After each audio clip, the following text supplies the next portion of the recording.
Vincent and Harp on Fox News Radio. Marie Harp.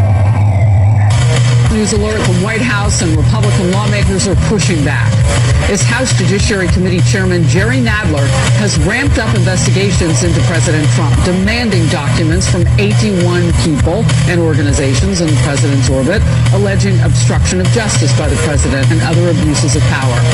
You're watching Outnumbered. I'm Harris Faulkner. Here today, Melissa Francis, Fox News analyst and co-host of Vincent and Harp on Fox News Radio. Marie Harp is here. Kennedy on the Fox Business Network. Kennedy is on Outnumbered right now. Yeah. And in the center seat, ready to go, Brian Kilmeade, co-host of Fox and Friends and host of the Brian Kilmeade radio show. And the resume is so much longer, but we only have an hour show. He's outnumbered. Are you blushing? I'm honored to be here. Yes, I'm blushing. I'm blushing through my makeup that went on at 6 a.m. Oh, wow. No, but you got some best-selling books. I'm not exaggerating. You got one just out in paperback. Come on now. Well, thank you very much. You're welcome. That. Oh, hickory. Huh? Andrew Jackson. Thank you. Hey, all right, let's get to the news. Serious pushback from President Trump as House Democrats step up their investigations despite reports that the Mueller investigation is nearing its end.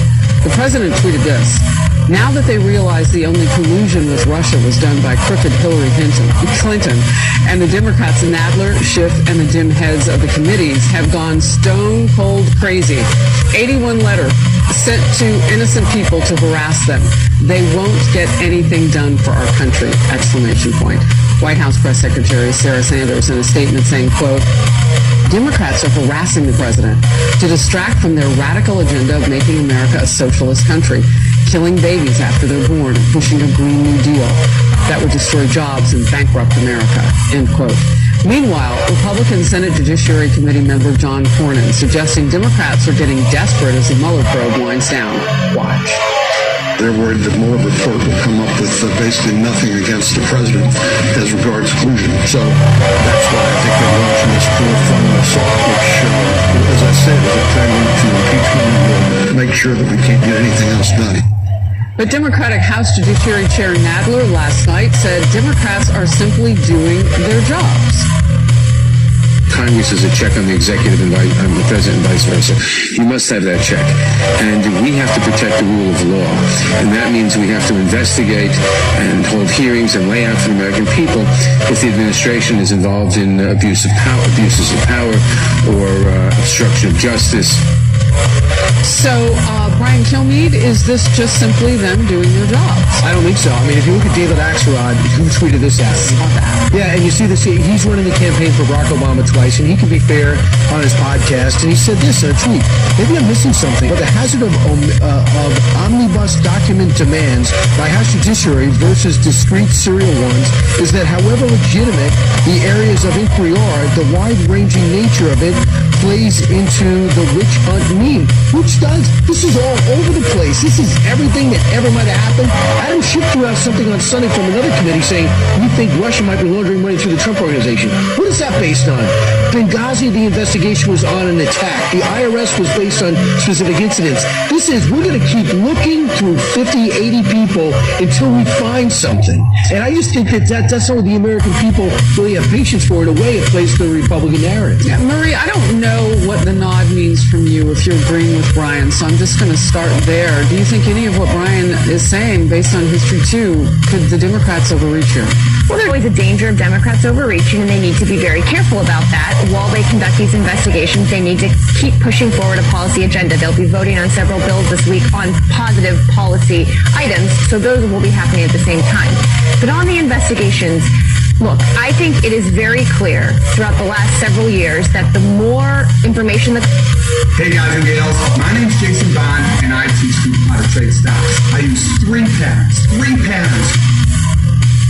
that comes out, the more we are shown evidence that the Trump organization or Donald Trump himself or people around him lie when confronted with facts, that there actually is an oversight role here that Congress has not been playing. And I can read you quotes from 2016 from Republicans in Congress saying, when Hillary Clinton's elected, we already have 2 years worth of investigations lined up and ready to go. This in some ways is what happens when Congress and the presidency are of a different party, and there have been real allegations of criminal activity and evidence of that about Donald Trump and people around him, that Congress has a responsibility. What is the evidence about the president? The people around him, yes, they're knee deep in stuff they shouldn't have been doing. I mean, Paul Manafort's like an encyclopedia on how not to live. That is true. But what do you mean exactly for evidentiary material against the president? Well, we saw last week documentary evidence that President Trump wrote checks, hush money checks, while president, that may have been part of a criminal activity in New York, according to the Southern District of New York. That's just one.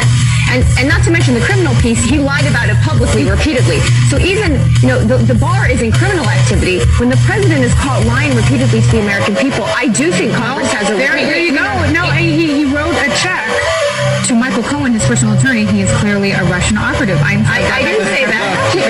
I want to address what Marie said before, because I agree with 50% of what she said, which is that, it's more than usual. I like it. I do not think that this is oversight, because, oversight is when you look into things that are going on while the president's campaigning or while he's in office, and now we've just gone way back into his personal life and everybody who he's ever met. But I do agree that elections have consequences, and that this is a result of, the Republicans lost, and so Democrats came in and they're like, we are going to make your life a living hell, and they have every right to do that because they won the election, and this is just how our system is broken down. Before you go, Kennedy, I want to give us a little bit more material to work with. Representative Maxine Waters here on the president and what she calls obstruction of justice. Obstruction of justice reality show. Firing Comey, sending coded messages to Manafort and others that he has the power to pardon, lying about Trump Tower meetings, threatening Cohen's in-laws, attempting to destroy Mueller. What more do we need to know? Impeachment is the...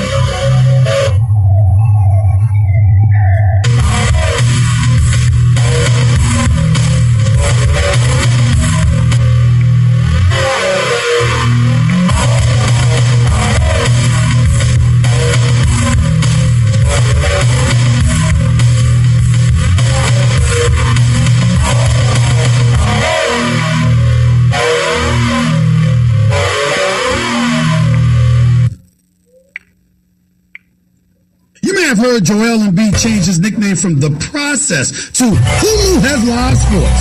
This has got to be the most blatant form of advertising I've ever seen. Sources are telling me that Hulu is paying Joel a lot of money to tell you that you can watch your favorite teams and the biggest games live on Hulu, all with no cable required. Start your free trial today. Live TV plan required for live content. Restrictions apply. Learn more at Hulu.com. Stephen A. Smith Show podcast is brought to you by Capital One.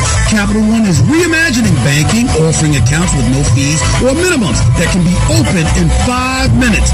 Capital One. Hey, what's in your wallet? Capital One. NA. This is the Stephen A. Smith Show podcast. I'm Stephen A. What's up, everybody? Welcome to the latest edition of the Stephen A. Smith Show, coming at you as I love to do every weekday over the television airways, radio airways of ESPN Radio, ESPN News. Number to call is always 888-SAY-ESPN. It's 888-729-3776. The Stephen A. Smith Show, coming at you nationwide, 250 plus markets across the United States of America. Check your AM, FM dial nearest you, plus ESPN Radio's up on Sirius XM. Channel 80, also ESPN Radio simulcast on the live national television airways of ESPN News. The Stephen A. Smith Show is being brought to you by Credit Karma. Get your truly free credit scores and free credit monitoring from Credit Karma today. That's Credit Karma, K-A-R-M-A. Get known. Tom Straight Talk brought to you by Straight Talk Wireless, Best Films, Best Networks. No contracts. Got a lot of stuff to get into today. Landon Collins for the New York Giants has been informed he will not be franchise tagged, basically putting him on the free agent market, according to sources. Leaves a lot of questions about what the hell the New York Giants were thinking about doing. Even though they could still resign him, they could still take care of him and keep him in tow. Bottom line is that he's scheduled to be a free agent. I don't know how wise that was on the part of the New York Giants. Why the hell you didn't trade him last year if you knew he was going to do this? Makes no sense whatsoever. But we'll get into that as the show progresses today. I got to tell y'all this, and I just got to say this because it's very, very important that I get this off my chest. I cannot wait for baseball season to start. Being a native New Yorker, knowing what the expectations are for the New York Yankees, whether it's because of Judge or Stanton, Whether it's because of Hap, the new lefty, Paxson, or CeCe Sabathia returning for a swan song. No matter what the situation is, I'm praying for the New York Yankees because there is no good news coming out of New York City for sports. No good news whatsoever. When you listen to Kyrie and you listen to Kevin Durant and you listen to Jeannie Buss and everybody else in between complaining about the media and beyond, if you complain about the media anywhere else, imagine how you'll complain about them in New York City. So the Yankees are the only thing that gives me any hope that New York City will have any reason to celebrate. But I digress because I'm in L.A. And being in L.A., I was at the Staples Center last night. And if you're a Clippers fan, you got a lot to be happy about. You beat the Los Angeles Lakers last night. You've essentially ensured they will not be a playoff team this year. You're 37-29. You're 8 games over 500. You're in the 8th slot for the playoff picture. If the players were to begin today, the 7th slot. If the players were to begin today, you'd be going against the Denver Nuggets. You do not have a star. You do not have a marquee star. You don't have any of that going on for you. Yet Doc Rivers has done an exceptional job coaching. The players have done an exceptional job playing. They got a bunch of Rough Riders on there. Ain't scared of anybody. They beat the Los Angeles Lakers last night. They made sure to remind me that they'll have enough space for 2 max players. They'll move into a new arena within the next 4 to 5 years. You got a billionaire owner. You got an executive as a consultant in Jerry West, who is universally recognized as arguably the greatest executive in the history of basketball. This side of Red Auerbach. You got a coach in Doc Rivers, assuming he stays. You got a billionaire owner worth $22 billion to be exact. The upside for the Clippers is good. The Lakers are an entirely different story. What a disaster that has taken place before our very eyes. And I'm not going to lie to you. Last night, I didn't feel the need to be critical of LeBron James, nor do I today. Ladies and gentlemen, my heart goes out to him. I watched this man throw the ball to open players. Kuzma before he got hurt. Bullock. Rondo played well last night. Had a triple-double, actually. Hart made a contribution, but not as consistently as we may have liked. JaVale McGee got bullied. Montrezl Harrell came into the game and just bullied him so badly. You had Luke Walton calling timeouts in frustration. You had LeBron James sucking his teeth and rolling his eyes at JaVale McGee. Like, what the hell is wrong with you? What's going on? At one point, several times, LeBron was playing the 5. Because everybody else is just getting pushed around. And it's not the first time we've seen the Lakers suffer at the hands of somebody who's bigger, badder, and meaner. Julius Randle did it to them when New Orleans came into town. Anybody who's physical, that has decent amount of size on the Los Angeles Lakers, the Lakers end up getting pumped. Tyson Chandler can't play next strain. This kid Zubac that the Lakers traded for some dude named Muscala. Supposedly he could shoot. I didn't see it. Supposedly he could play. I didn't see it. But the Lakers traded for him rather, and traded away a 21-year-old center with a big body and skills to the team sharing the damn building and the city with them. I mean, you just can't make this up. You just can't make this up. I mean, this is unbelievable. You look at the Lakers right now, it's hard to put into words.